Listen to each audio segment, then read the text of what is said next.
Welcome to Not Milk Never Milk. Subscribe if you're lactose intolerant. In this video, I will explain how to open your Toyota Prius trunk with a dead battery. First, locate the small mechanical key hidden within your key fob.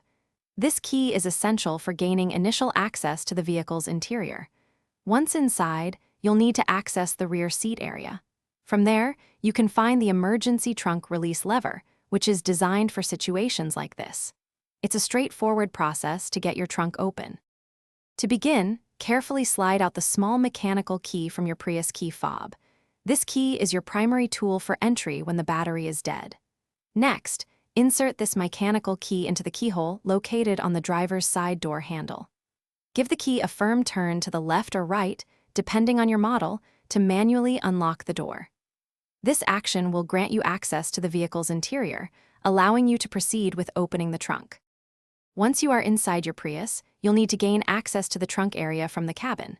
Start by folding down the rear seats. This usually involves pulling a latch or strap on the top of the seatback.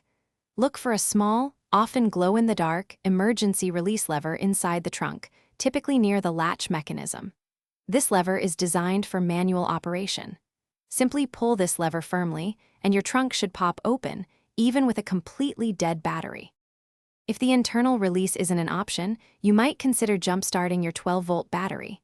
This can restore power to the trunk release button. A portable power pack is a convenient tool for this, offering a quick solution without needing another vehicle.